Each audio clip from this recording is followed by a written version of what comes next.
Dentro da rotina de trabalho de um artista, passam-se horas, por exemplo, na busca de um traço expressivo para que determinada história, desenho, roteiro e estilo transmita o que se passa na cabeça do autor. Você tem algumas grandes escolas, né, no mundo.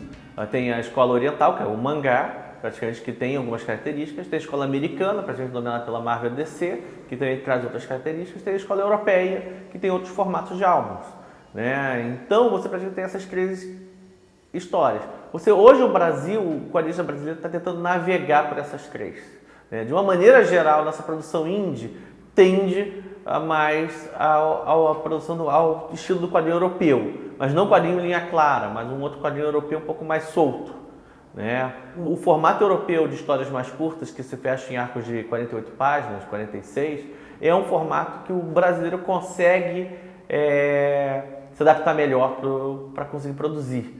São poucos ainda que conseguem sucesso no mercado europeu e uma grande maioria consegue entrar através de estúdios, através de agentes no mercado americano para produzir os quadrinhos de linha americanos, né?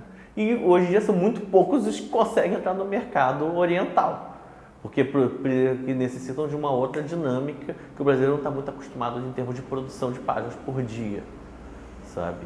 Então, de uma maneira geral, o quadrinho indie brasileiro tende mais ao formato europeu, mas 99% não chega na qualidade que o mercado europeu consome, que é o nosso grande problema hoje.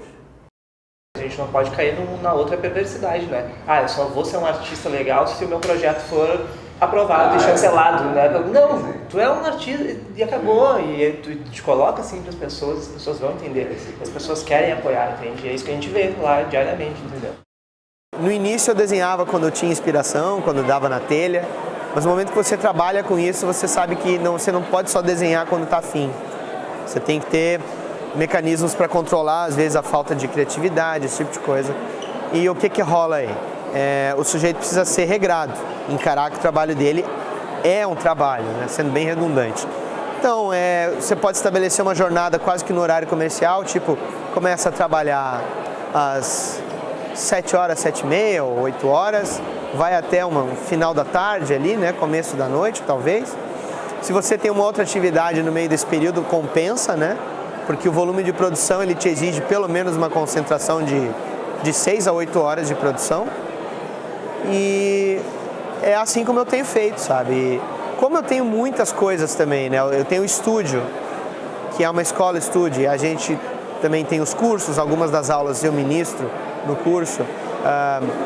Tem também o podcast do estúdio, tem também o meu canal do YouTube, que eu costumo fazer tutoriais de técnicas de desenho na web também, para atingir justamente esse público, para trazer ele para ler o nosso material.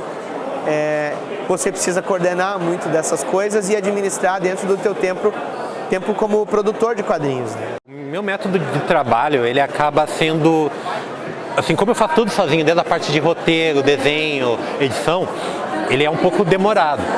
Então, para fazer offline, eu tive que fazer um método que me forçou a trabalhar. Então, eu tinha uma publicação online que toda semana saía uma página. Então eu me forçava a trabalhar, toda semana tinha que sair uma página. Eu não podia quebrar esse vínculo. Então, por isso eu acabei criando uma rotina de trabalho semanal. Eu tinha que desenhar tudo primeiro, depois marcar, agendar.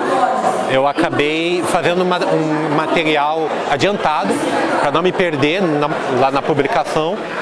E agora eu vou começar a fazer publicação mensal com um grupo de páginas, porque eu tentei fazer uma página por semana e o pessoal estava deixando acumular para acompanhar.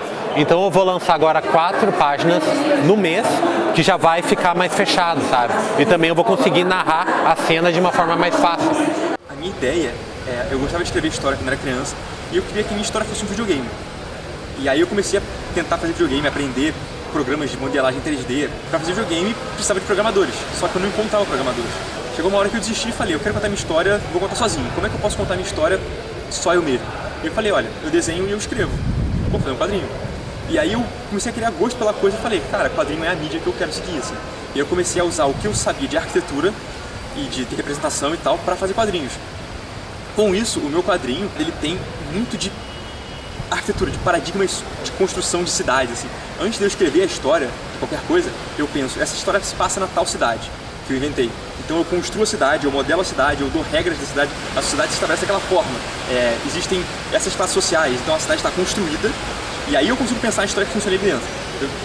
É interessante o processo inverso das pessoas normalmente fazem. Meu método de produção é imersão total no que eu estou fazendo ali naquele projeto do momento. Porque nos meus 4 últimos trabalhos eu dependi muito de pesquisa. Então eu tenho uma década inteira de pesquisa, arte e pós-produção de 2 álbuns sobre a Primeira e Segunda Guerra Mundial. Então é assim, quando eu vou lançar um trabalho novo, eu preciso ficar envolvido com isso e só com isso. Então hoje eu posso dizer que eu consigo sobreviver só de história em quadrinho. Em questão de conteúdo, eu acho que todo mundo fala muito daquilo que está perto, né? E as meninas, elas tratam muito sobre o feminismo em si, e o traço delas é até bem diferente. Às vezes, não sei, uma vez eu falei isso e falaram, não fala isso que as meninas vão ficar chateadas de você falar que o traço delas é diferente dos caras. Mas eu não tô falando isso de um lado negativo, mas é de um lado positivo, assim. É tudo mais detalhado, é tudo mais... Não tô falando mal dos homens, mas... o conteúdo que elas tratam, a gente ainda vê que a gente tá na luta ainda, né? De contra o machismo e... as meninas têm isso muito forte, né? A luta no trabalho delas, o que eu acho muito bonito, assim, porque elas tocam mesmo o dedo na ferida e não tem medo, assim, de expressar o que elas acham. Varia bastante o que eu vou produzir, né? Se eu vou produzir algo para cliente, né, fazendo freelance de alguma coisa, pego o briefing de cliente, faço esboços, mas geralmente o esboço das coisas que eu vou fazer é na mão, faço pequenos thumbnails, pequenos rabiscos e tal. Agora o quadrinho que eu estou trabalhando, que eu vou lançar na Comic Con Experience também, fiz todos os esboços das páginas na mão, e só que fora isso, fora a estrutura, geralmente eu passo tudo para o computador, eu faço tudo em computador, as linhas, o tamanho, as coisas, eu costumo fazer tudo por lá, não costumo ficar indo e voltando.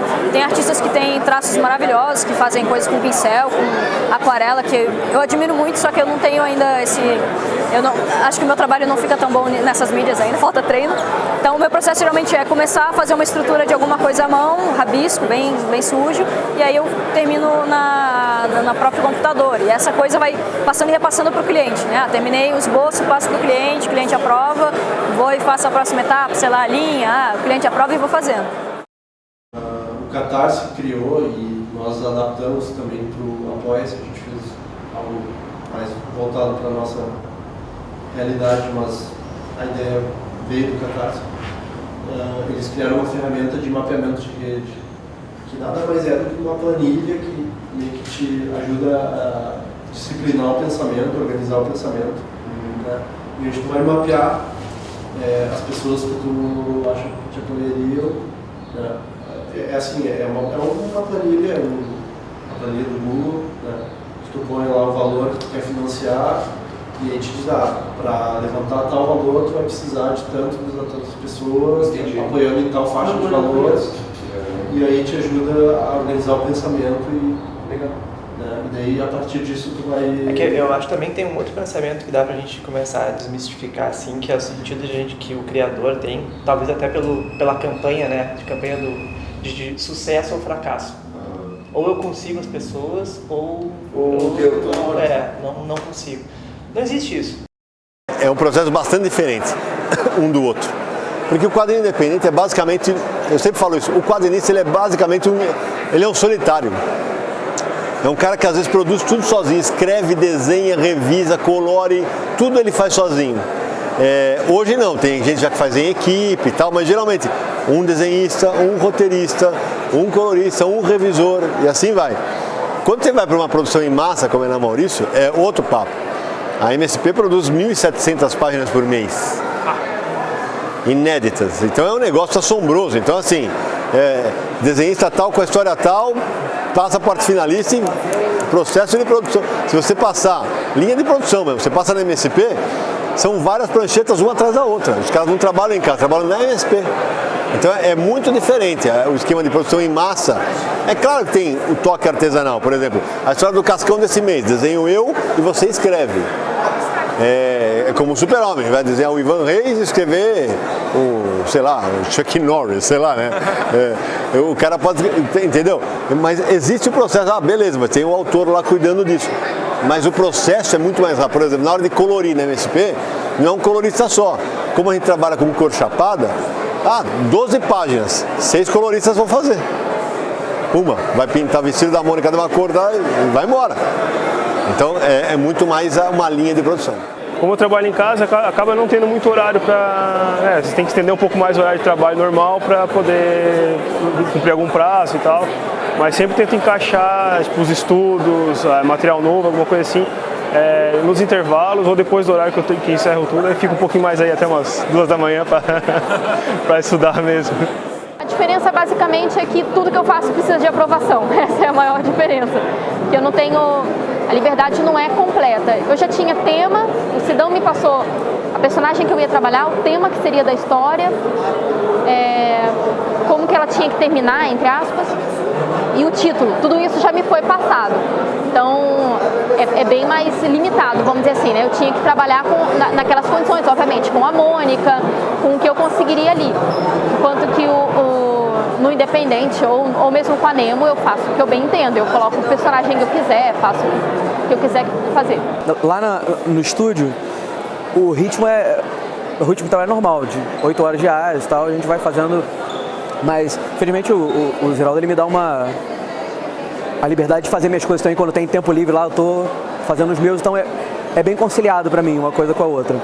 Sempre que eu não acabei o negócio dele lá, eu salvo, vou pro meu arquivo, começo a fazer, então eu trabalho direto, 24 horas você fazendo, ou no texto, ou na arte, porque, assim, é um negócio que você quer ver pronto. Acima de tudo é isso, não é...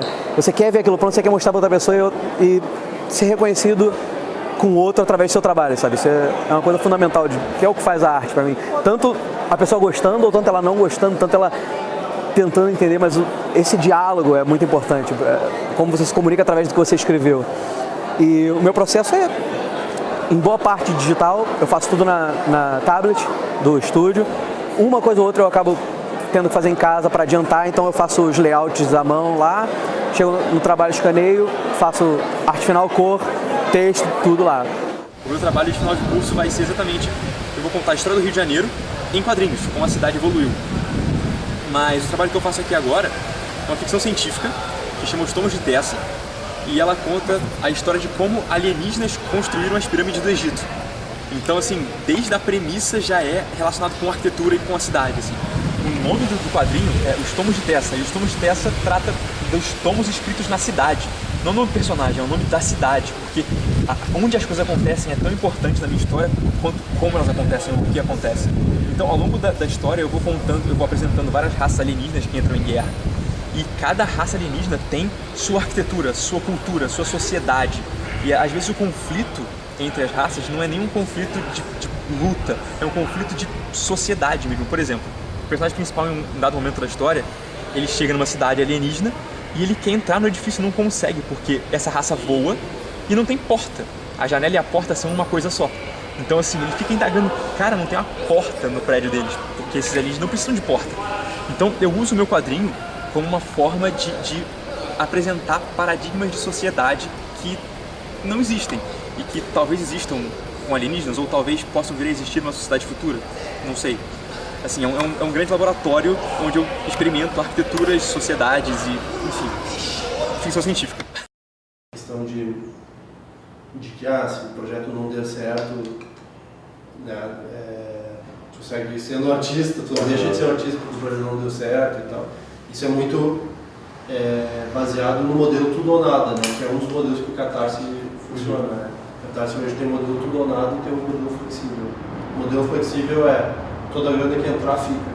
O modelo tudo ou nada é, se não atingir a meta, devolve a grana para quem te apoiou. Né? Esse modelo tudo ou nada, ele tem uma razão de ser e ele é inclusive o responsável pela popularização do crowdfunding no mundo inteiro. Né? Que coloca as pessoas num objetivo temporal, assim, tipo, temos que alcançar essa meta. O senso de urgência, né? Cria o senso de urgência, que é mobilizador, que dependendo da natureza do projeto, né, que está sendo promovido, é importante Inclusive, assim, já existiam plataformas de crowdfunding antes do Kickstarter, que não tinham feito tanto sucesso. O Indiegogo, por exemplo, que é uma outra plataforma estadunidense. Mas por que o Kickstarter fez tanto sucesso e popularizou o crowdfunding tanto no mundo inteiro, né? Por causa do modelo tudo ou nada, né? Que passou a criar esse senso de urgência, criou essa mecânica que sim, faz com que em muitas situações né, as coisas aconteçam porque ou acontece agora ou não acontece, né? Só que isso, por um lado, cria também uma demanda de energia enorme para o criador, enorme, né? E o que o Roberto estava falando é que no Apoia-se, como a gente trabalha com recorrência, né, não precisa ser assim, né? Isso não quer dizer que ser assim, o modelo tudo ou nada não tem o seu mérito, o seu mérito, o seu uso, né, para algumas situações, mas ele não é, digamos, a gente não entende que ele seja o melhor modelo para todas as situações. Então, afinal, o que é ser independente? Ser independente é buscar um mercado específico? O independente é um mercado, um outro tipo de mercado? Ou ser independente é colocar o valor e a questão artística e da liberdade artística sobre tudo, antes inclusive das decisões de mercado? Ou ainda, ser independente é contar um tipo de histórias que não é normalmente contada, uma estética própria que não é normalmente adotada no mainstream. O que é ser independente? Bom, as redes sociais são uma ferramenta essencial hoje em dia. Alguns dos meus melhores trabalhos eu conheci através da interação dentro de redes sociais, né? Eu consegui trabalhos de tradução, de roteiro, com os contatos pelas redes sociais. Então, assim como também é uma ferramenta de divulgação do trabalho. Hoje em dia, eu acho que não é inconcebível alguém que queira trabalhar com isso que não esteja, né, divulgando ou entrando em contato com outros parceiros através de redes sociais. Para os iniciantes é o melhor lugar, né, para tentar aparecer um pouco, expor as suas obras. O crowdfunding, me parece, é uma nova maneira de pensar, né? Não a única, tem outras, né, a gente tem que criar e tudo, então aí são possíveis, né? Há mais valor lá, quem consome, há mais valor aqui, quem produz. E tu cria uma conexão de pessoas que realmente lidam com a cultura no país, né? E não pega uma cultura já pronta, onde só se quer que tu consuma. Não, quando eu compro o Batman, é o que acontece. Não há um retorno. O quadrinista tem que sair dessa lógica que só prejudica ele, que é a lógica da eu vou crescer para chegar no mainstream. Chegar no mainstream é a derrota, porque se chegar lá, ele não vai fazer as coisas que ele quer, ele vai virar um burocrata de desenho, eu respeito isso, não é um problema, ou então ele vai aceitar um contrato leonino com as editoras, achando que ok, eu vou ceder, mas eu vou ganhar um dinheiro em retorno. Ele não vai ganhar o dinheiro. Ele não vai ganhar porque o dinheiro é pouco e não vende, porque vai vender sempre o mainstream. Eu acho que ferramentas como crowdfunding, sistemas como crowdfunding são muito mais interessantes que isso. Há conexão com essa ideia, há conexão com esse tipo de quadrinhos, porque se há, a gente caminha junto para fazer outro tipo de cultura, outra relação entre consumidor e autor, que é muito mais rico, mais legal, enfim. É isso, essa é a ideia. Artista independente é tu ser forte, porque tu não conta com tanto apoio de editor ou coisa assim no começo, então tu tem que contar com o apoio de quem acredita mesmo no teu trabalho, tu tem que se mostrar mais. Porque o problema é que aqui no Brasil os quadrinhos são vistos muito como gênero, mas na verdade eles são uma mídia. E hoje em dia, até com eles servindo de referência para outras mídias como o cinema e os videogames, esse tipo de cultura de massa que às vezes o cinema atinge faz com que você, como autor independente, tu possa se utilizar desse apelo que essas mídias têm no seu próprio quadrinho. E a internet também ajuda você a atingir novos leitores, você quebra a lógica da banca, né? Da banca de revistas, até porque hoje em dia na rua você já não vê mais tanta banca de revista, né? Então você acaba podendo produzir para a internet, para aplicativos de leituras de quadrinhos digitais. Você atinge um público maior de pessoas ao produzir o seu quadrinho. Esses livros que eu tenho pela arte e tudo, aconteceu muito assim de agora na Comic Con Experience, chegar a gente e dizer, eu já li esse livro, eu li no colégio, ou não sei. E os caras nem sabiam quem tu era, então tu tem que ter aquela presença ali, sentir um pouco isso. Assim. Às vezes teu trabalho é conhecido, mas tu não te associam à tua pessoa, ou muitos nem sabiam que tu estava. Mas eu passei 3 anos fora, então também sinto um pouco que tem que estar ali, né? Mas claro, tem que.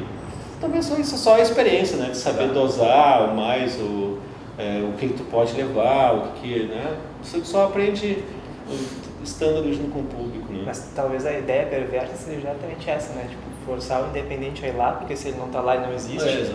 E ele paga, ou seja, ele paga para estar lá, porque senão ele não existe. Sim. Então só que ele já não tira lucro dali, mas ele é obrigado a estar lá, porque então é uma coisa meio perverso mesmo. Parece eu me lembro do Lampedusa, né? Dizendo assim, não, a gente precisa fazer a revolução para tudo permanecer igual, né? Que era aí, é um pouco isso, quer dizer, a gente, de repente, alguns autores estão começando a se livrar desse espectro de ter que estar nos pontos tradicionais, né? Que são as livrarias, dependendo de distribuidores, mas agora estão migrando para outros que também são essenciais. E que de repente não são amigos, continuam não sendo amigáveis ao estilo que eles têm, à vida que eles desejam. A relação do público com o artista está mudando também. Dentro do Apoia-se a gente vê, porque... eu quero muito acreditar porque a pessoa... Não, mas estamos te falando, está acontecendo.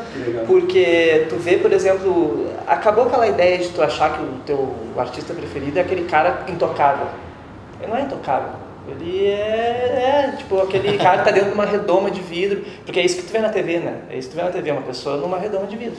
Tu não consegue encostar.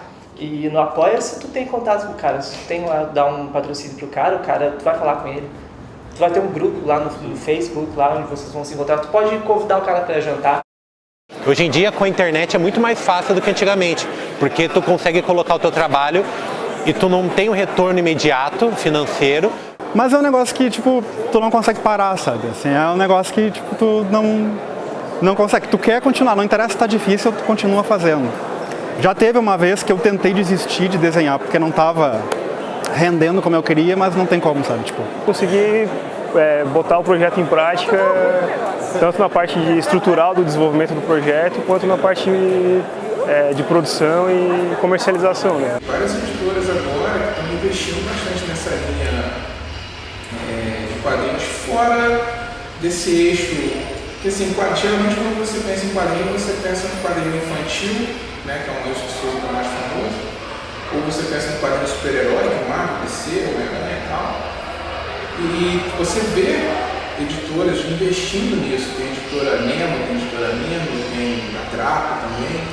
Então, assim, isso está chamando a atenção deles. Esse quadrinho independente para todo mundo, não só para criança, não só para adolescente, mas para todo mundo, com vários temas, com várias vertentes, ele vende. Ele tem um público. Entendeu? Então, assim, acho que as editoras começaram a ver isso agora. E isso está surgindo assim, eu acho que ainda está pouco. Né? Eu acho que poderia ser mais, mas a gente tem que começar em algum lugar. Mas você falou dos poucos ali que importam, por exemplo, sei lá, o cara no modelo tradicional de pensar qual é uma média de tiragem de uma publicação que sei lá, que possa ser mais ou menos decente. Vou imprimir 2.000, tá? E aí tu persegue isso, vou preencher pelo menos essa lacuna de 2.000 pessoas, vou tentar ir atrás dessas 2.000 pessoas para me bancar. Quando tu monta um projeto no Catarse, desse esquema de financiamento, tu mais ou menos pensa assim também, né? Tu pensa que tu precisa, que tu quer publicar esses 1.000, 2.000, e tu vai atrás desse número, né? Ou tu primeiro vai identificar quem são esses poucos, e tu falou ali Entendi. 600, eu não sei, os meninos têm mais conhecimento, né? A minha experiência no Galícia. O teu projeto e pensando assim, vou atingir quantas pessoas? Tu fez um orçamento no Galícia, eu acho que eu fui um pouco mais subversivo que isso. Quer dizer, eu tinha uma história a ser contada, não me importava absolutamente. Mas claro, no último ano, quer dizer, eu ia fazer essa história de qualquer forma. Sim. Isso era mais importante. Tinha que dar um preço para aquilo. Não, no final, no último ano, eu preciso, vai ser tanto. Né? Eu vou fazer lá 1.000 cópias, né? 1.000 cópias. Vai dar tanto. E aí, bom, durante um ano eu me comprometi como autor a uma vez por semana, porque ninguém me conhece.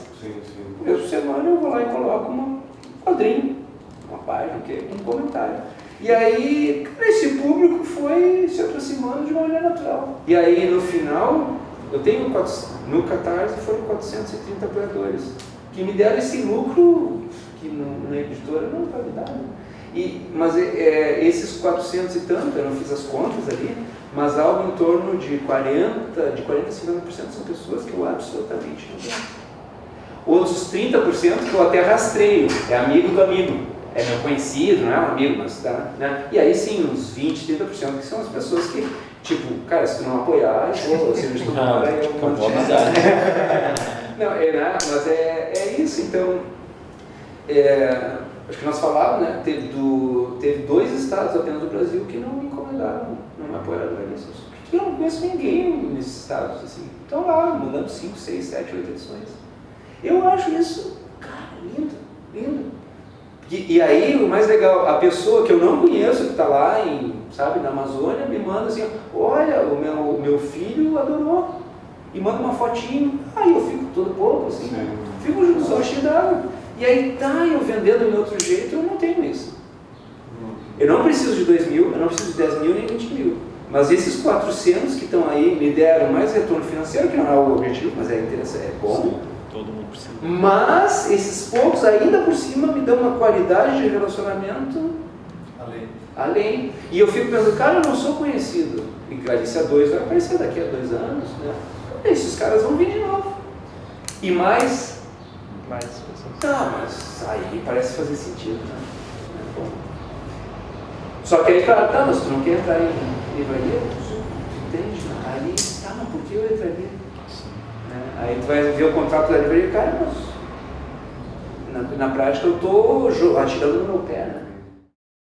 Fazer a sua arte sem passar pelo escopo de ninguém, sabe? Você fazer o que você acredita, da forma como você acredita, e lançar e acreditar no seu material, que é muito mais fácil nos quadrinhos, né? Porque os quadrinhos você tem controle sobre a produção muito facilmente. Você pode fazer o roteiro, você pode fazer o desenho, se você desenha ou escreve, você tem o controle sobre a produção inteira. Então isso é até mais fácil, independente dos quadrinhos, do que, por exemplo, no cinema, onde você tem que angariar uma série de... Você depende de muito dinheiro, para iluminação, cenário, filme. O esquema de filmagem é muito diferente. Eu sou da área de cinema, eu sou formado em cinema, mas eu trabalho com quadrinhos porque eu prefiro ter esse controle da minha produção e não ter esse desgaste muito grande. Eu sei o plano que eu quero fazer, eu vou e faço. Existe esse grande monopólio das grandes editoras, tipo a Panini, que domina o mercado brasileiro de quadrinhos. Assim, os caras têm, sei lá, tô chutando esse valor, mas 80% dos quadrinhos saem aqui. Os caras publicam Dark Horse, publicam DC, publicam Marvel. E o cara que está começando, se ele não conhece ninguém lá de dentro, não tem como chegar, ele tá segregado ao canto, às migalhas do mercado. Então esse cara tem que se colocar de alguma forma. Então ele produz sozinho, ele junta grana, ele faz financiamento coletivo e ele se joga no mercado sozinho. Esse é independente. Eu acho que esse cara tem que ser ouvido, sabe? Porque às vezes ele tem muito a dizer e o mercado simplesmente não tem espaço para dar para ele. Então, mas o público tem. Então se ele consegue chegar no público sozinho, ele vai conseguir passar a mensagem que ele quer passar. Isso funciona não só no Brasil, mas no mundo inteiro, assim, em instâncias diferentes, mas todo lugar tem o seu indie. É um cara que se vê, não, eu produzirei. Se vai dar dinheiro ou não, bom, essa é uma questão que infelizmente, mas eu produzirei. Né? Então se eu produzirei, ou seja, o cara já entendeu que ele está fudido. Né? É isso, eu vou fazer o que eu preciso fazer, vou ter que trabalhar para sustentar. Né? Uma plataforma como o Apoia-se parece ser interessante, porque tanto faz se dá dinheiro ou não. Ele já tá Agora, ele vai continuar isso, ele para de pensar para o projeto, porque é isso que eu queria chegar. Ele não está mais pensando no projeto, ele está pensando, não, eu sou um profissional dessa coisa aqui. E para o profissional não é o cara que ganha dinheiro, porque aí é o céu da indústria, né? O profissional só é o cara que ganha, não, o profissional é o cara que se acha profissional daquilo que ele faz. E aí, quer dizer, ele pensa que aos 70 ele vai continuar produzindo. Mas quando a gente consegue achar que eu sou um desenhista, um roteirista, que aos 70 vou continuar produzindo, talvez eu não precise mais usar dos mesmos dispositivos. Eu não preciso que o meu próximo projeto dê dinheiro. Mas se eu construir com tranquilidade, mas com disciplina, talvez eu chegue lá. São esses caras, né, que conseguem, né? Talvez. Tem essa impressão. Não sei, tem essa impressão também. E aí eu finalizo, eu acho que falei demais até, mas quando eu penso em Galícia, eu sou um autor desconhecido, é a primeira história de quadrinho. Mas eu, com 450 apoiadores, eu tive mais lucro que a maioria dos quadrinistas que eu conheço. Mas como eu faço isso sendo desconhecido? Eu tive sorte, ou a obra é fantástica? Não, não me parece ser nenhum dos dois. Mas eu consegui, através de uma... Eu não gastei energia em tentar convencer, por exemplo, o Gabriel, não é o caso aqui, mas que o Gabriel não é meu público. Por que eu vou tentar ir nos lugares onde esse cara que não é meu público está? Ou ir numa banca onde os caras não querem me ver? Ou vender para alguém que não me quer comprar? Bem então, oneroso, né? Bem oneroso. Isso, tu gasta energia. Esses canais que tu não gasta são energia. canais que vão ter abertura. Isso, quando, eu me lembro, quando eu estava no 2º ano de Galícia, eu decidi ir para Angoulême, né? Para que, o meu trabalho tem uma tradição minha, pessoal, de europeu, assim, uma influência, assim, tudo. Meu sonho de criança, publicar na França, coisa idiota, assim, mas né? Tá. Aí eu fui, e eu tinha esse prazer em estar ali criando, né? No momento que eu decidi, a Angoulême era setembro, eu acho que eu te falei isso, né?